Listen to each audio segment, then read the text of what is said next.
ezali que ser na biso afongoli biso baboule ndenge bamibali ya Afrique bazosala biso. Alors bandeko na biso bazosunga biso te concernant situation ezopase kuna. Okomona asali contact na mwasi na ye, asali contact na nzele mo boye, il fallait abala nzele wana. Sikoyo koma ke bande omoni ke bandeko ebele be bazwi bakama ko difficile na kati ya rapoto. Aluka nzele na ye à côté ya Afrique. Tant aluka nzele na ye bazosala ndenge nini?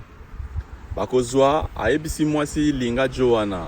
to shina ye mbongo. Ko shina ili koloba ke non to bimisa Joana mbongo. Tant ndeko na biso pe 100 boules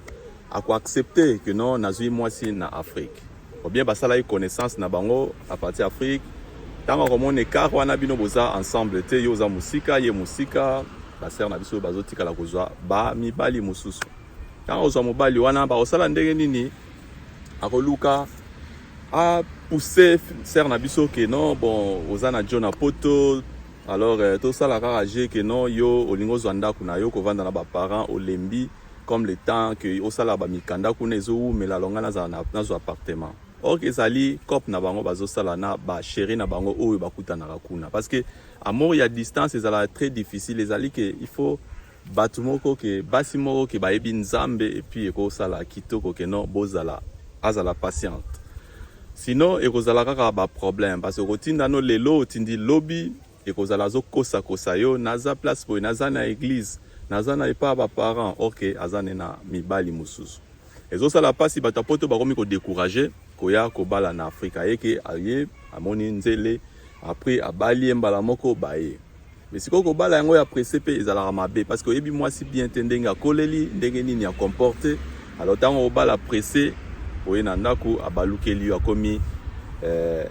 ngando wana zalaki même temps azai pa ba parents et puis tant ba semeki tant aye na poto ou bien na mboko yo zali abalukeli akomi ngando yango wana ezosala pasi ke bandeko il faut bofongola misu botindaka ba mbongo te ke non nazwa ndako nasala bosoko omoni ke olingi ye oyebaka ye alors koki kosala ke ozwi mwasi obaliye otiki epa ba parents na yo avandi kuna ti tango batala nde comportement na ye ba étudier bien alors el wana okoki kosala ba mikanda na ye pona ke aya parce que komi pasi alors pona ke ozana mo mwasi azana distance otiela ye motema lobi to andako sola na ndeko mo boye ndeko lelo alobi ke non ayebi chéri ne mo boya kala bazalaka na kati ya bakin tout ça babandaki kovanda ensemble aza mwasi mo kitoko alingi ye mingi tout ça nayebi lelo boye na bon ndeko lelo eza nango kitoko ke otika mwasi depuis kala yo combien de temps osali na mboka yo ozali alors ndeko lelo alobi ke ya umeli tout ça bon contact ezalaka tantôt ezali tantôt ezate na nzela o azoluka akende kozwa mwasi wana nayebi ndeko lelo petit wana tango yebelaki azalaki ndenge mususu siko ndenge akomi ndenge mususu parce que soko lingo ede ke aya ko rejoindre place yo zali donc c'est un bon je n'en disconviens pas et c'est le roman malamu mais soko lobi ke non OK ko zoyer pour oya obala et tout ça soki azaki azalaki vraiment sérieuse et puis aza bien c'est pas un problème mais soko moni que oyebi ke otika depuis kala azape na ma baposa azape na ba chéri na ye azala makamne mususu kanisa te vision wana ozalaki na ye kokola na ye obo bandai kotanga na ye ke azaka ka bongo non eza bongo te omio ke azala vierge OK osali ba analyse que non bokene na hôpital babi que non aza ya vierge alors là tu peux avoir tu seras d'accord avec ça ozala bien d'accord bien non bon natika ye asala ne loko mote mais tant que azo vivre na bato alors pousser kaka sala loko pour na vie Afrique. Alors avant que Luka Musala bazoye chef azoye bisona no ke non au coucher na ya prapeso Musala ozomona babiloko wana alors osala te ke non rokuta mwasi wana ndenge yotikela kende zoye soko lingo aider alors c'est pas une mauvaise chose ça bien et ozala kitoko alors ser na biso ayeko tozongi na lisolo wana ka parenthèse moto fongola to kangi siko ser na biso alobi ke bana poto bofongola misu parce que bino bazo bino ba yuma c'est ba yuma bana poto ba yuma parce que bazo lela bango moi ça osengo ba 1000 otindelo ba 500 atindele pona asfuta ndako asala boy tandis que kuna azoliane na ba chéri na ye alors isa marmo a pasi yo aider na ndenge volonté na mbongo ya mutoki o ya poto ya pasi o lamuka 5h OK musala ba musuku tunga utu na lamuka 3h du matin na zana nzela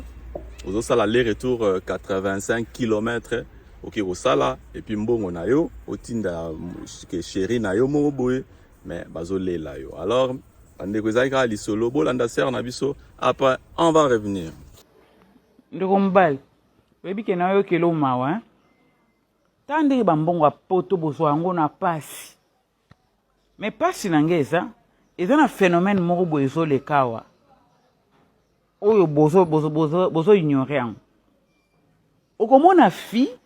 baza na chéri na ye to mwasi ya libala na mobali ne vraiment ya libala mais mobali ayebi ke mwasi ne aza na mobali na poto ana mwa jone mobe na poto oyo apretandaki aobala ye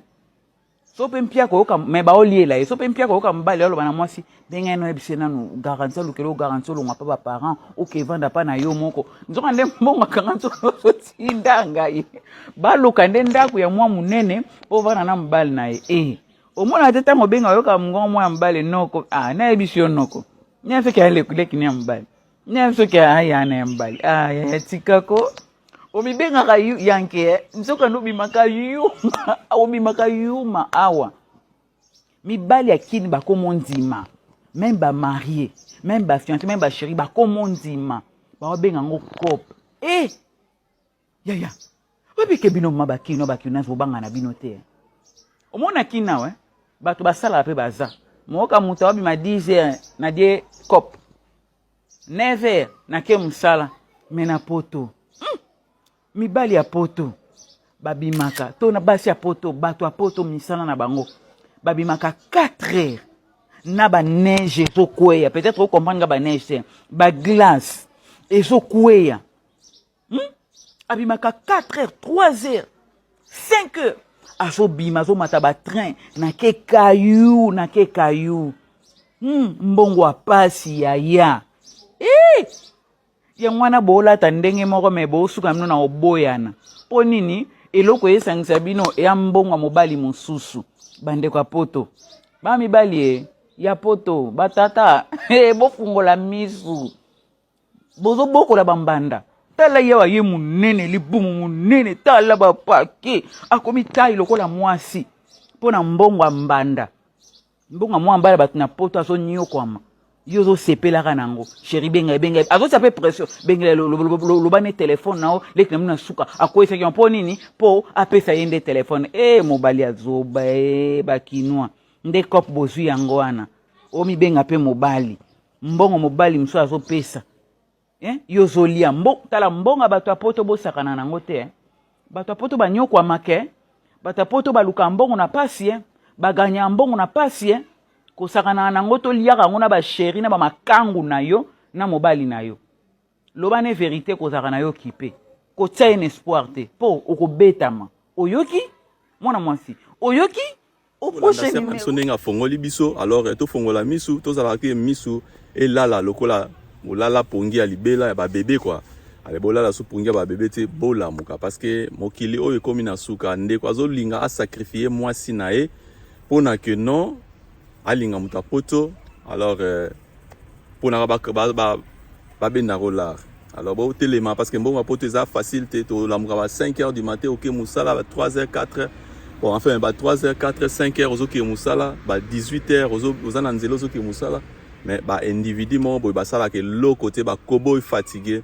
balingo sala na bango lo côté tandis que mboka eza très riche na Afrique mboka ezali ke ezoluka muto azana ba na vision mo boye ezate ke kaka mbongo ezate nini ezate dollar ezate bango bakoma kaka bongo otindele mbongo ngo dollar masala ta business au PC $200 banda business akosala nakenda na mboka ngo bangungi oyoka ndenge bakosaka alors tango yo oyebisa OK bangungi vanda na yo siko tango ko vanda après 3 jours abandi ko bengo lisusu non nalina sala business omoni cop na bango allez ofongola misu bachina binombo tende baloba bakoma ko china alors c'était Mayo Tino de Bundesliga. Bon vite fait en français pour les gens qui ne comprennent pas lingala c'était bon je donne seulement conseil chez les gens qui envoient l'argent au pays. J'ai laissé ma copine, j'ai laissé ma fiancée en Afrique, tout ça. Je compte sur elle. Alors, c'est bien compter sur elle. Mais le problème est là que il y a des gens qui sortent là-bas, des copains, tout ça qui sortent là-bas. Et ils disent à ces femmes-là que comme ton mec est en Europe, alors toi tu restes avec moi, tu dois sortir chez tes parents, viens rester avec moi. On va dire à ton mari que non, tu es fatigué de rester avec tes parents. Alors ça ferait mieux que tu puisses prendre ta maison, tu puisses louer un appartement. Alors ça sera une bonne chose pour toi.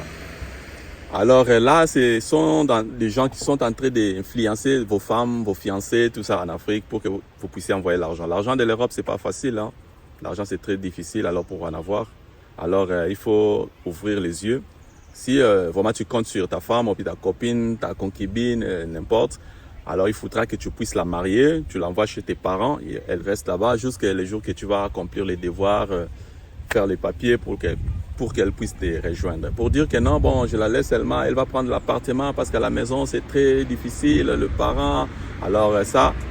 il faut oublier parce que dès qu'elle va prendre un appartement, alors ça sera toujours les histoires. Tu seras toujours obligé d'envoyer l'argent. Alors l'argent là, c'est pas facile. Hein? Quand tu dis que la femme doit être indépendante, ça veut dire qu'elle doit faire de business, elle doit faire des choses qu'elle puisse avoir son pognon avant. Mais les gens ne comprennent pas ça. Alors c'est ça que c'était qu'on a expliqué en lingala. Maintenant vous, les gens de français aussi, vous avez compris. En anglais prochainement. Alors, Hi Leute, aber dann tschüss. Don't forget to subscribe to Maya Gino de Bundes TV.